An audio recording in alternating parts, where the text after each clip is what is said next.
Hello, welcome to Little Vintage World. This video is one of my history book videos where I take 3 history books and review them for you all in one video. This video has a theme, a Tudor theme. So I have one book from the court of Henry VIII and 2 books in the court of Elizabeth I, so right at the end of the Tudor period.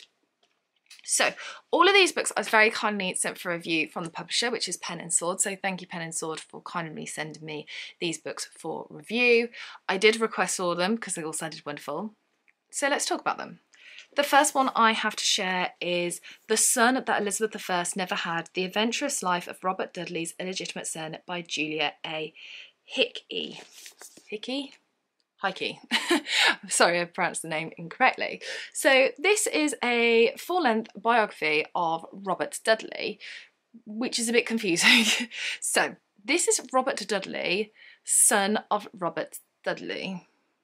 Okay, so we know Robert Dudley, love of Elizabeth I's life, who was then later known as the Earl of Leicester, once Elizabeth I created him Earl of Leicester. Okay, now that Robert Dudley, Leicester, had children. He had a son known as the Imp, who is called Robert Dudley. He had another son, this one, called Robert Dudley. It gets a bit confusing. They have different mothers. This one, his mum was Douglas Sheffield, and father, obviously, Robert Dudley. Now, this one's life was surrounded from before birth in scandal and notoriety, and this is a biography about his life and his heritage, essentially. Now, this book could easily be very, very confusing with the fact that there are 2 Robert Dudleys. It was actually quite common for people to have similar names in families, and it was actually not uncommon for siblings to have the same names because unfortunately infant mortality was quite common in the Tudor age. So there were, for instance, Thomas Culpeper, we know that name, don't we, linked with Catherine Howard. He had a brother called Thomas Culpeper, so you know, it's not uncommon for siblings to have the same name and that name to obviously follow from their father's name. So it could easily be a bit confusing. However, what this author does, which is quite clever, is she calls this Robert Dudley Robin. So there's this clear distinction between Robin and then Earl of Leicester. Now, this book begins with Robin's family tree, and particularly the rise of the Dudleys. So the Dudleys were a very powerful family in the Tudor court, but had real big highs and real massive lows. Robert Dudley's father, grandfather, brothers were all executed for treason.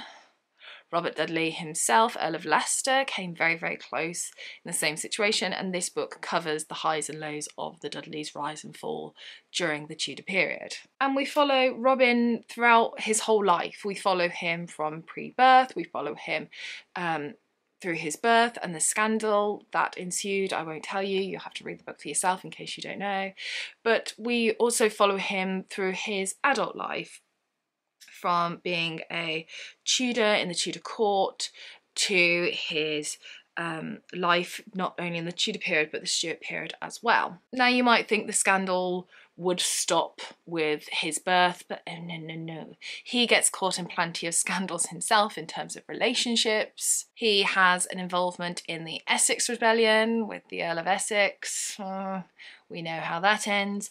And also we discuss his work abroad as an explorer. When I read this book, all I kept thinking of, there's so many similarities in personality and aspirations between Robin and his father, Earl of Leicester.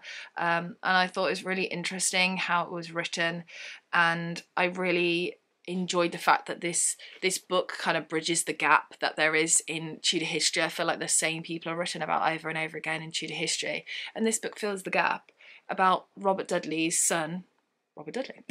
For anybody interested in the Dudley family, I think you'll really enjoy this book, so go and pick it up. The next book that I want to share with you is Elizabeth I's Final Years, Her Favourites and Her Fighting Men by Robert Steedle. This book is, I suppose, I don't know, really a follow-on or a companion book to Robert Steedle's earlier work that he wrote a biography on Robert Dudley, Earl of Leicester. Not the Robert Dudley that I spoke about, but his actual father. That was a book all on Robert Dudley, and I really, really enjoyed that book. I thought it was quite fascinating. So I was really excited to get to this book. This book, the title is a little bit confusing because it's actually not what it's... Elizabeth is not what this book is about at all. This is about mainly men, but the events that surrounded her reign and the people involved with them. Hear me out. So we discuss politicians such as Essex and Cecil. We discuss courtiers like Raleigh. We discuss military men such as Mountjoy. And there's even discussions of women in here too, such as Lettice Knowles, who's actually related to Elizabeth, and her daughter Penelope Devereux. And it's about the events of the Elizabethan court and then the people attached to them. So it's not about the people and then the events, it's about the events themselves and then the people that it involved. So for instance, campaigning in Ireland is a big old thing that happened during the later part of Elizabeth I's reign. And of course, here we have the Essex Rebellion. Spoke about that slightly earlier, didn't we? We know who's involved there and how it goes. So that is what it's about. It's about the events and the people that it's surrounded. It's not a biography of people. It's about her later part of her reign and the events that followed and then the people that were supporting them or against them. The people that made them a bit more difficult or made the events go a bit easier.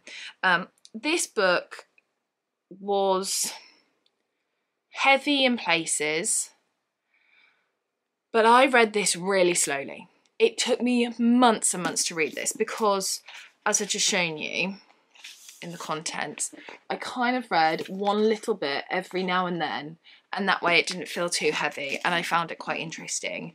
I think reading it in one wallop, I don't think I would have found it as enjoyable, but reading it slow and steady over months and months and months, I found it a really interesting read. And then last but finally, definitely not least, I have The Final Year of Anne Boleyn by Natalie Grueninger.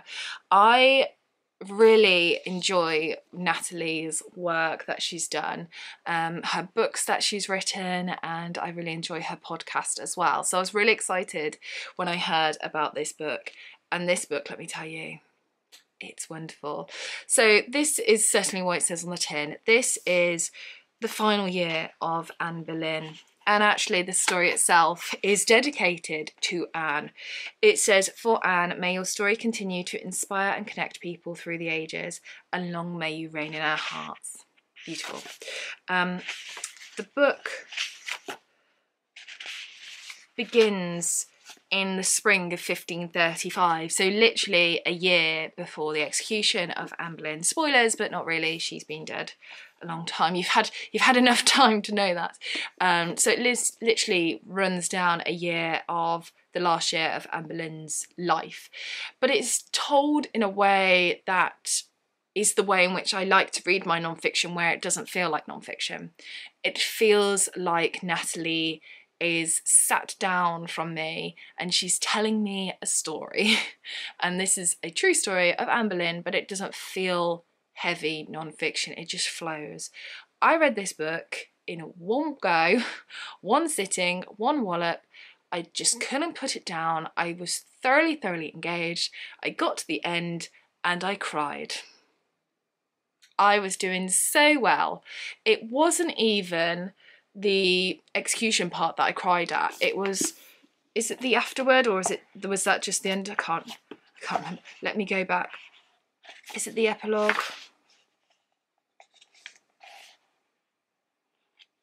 Yes, it's the epilogue. Yes, it was her epilogue that made me cry. I'm not going to read you that bit because you have to go read it yourself. Now, let me tell you, I am not a crier at books. I will say the books that I have cried at are all historical related. So I cried at, the first book that I ever cried at was, it's over here. It's the Lady Jane Grey one by Alison Weir. That one I cried at. It'll come to me. No. Excuse me, Catherine.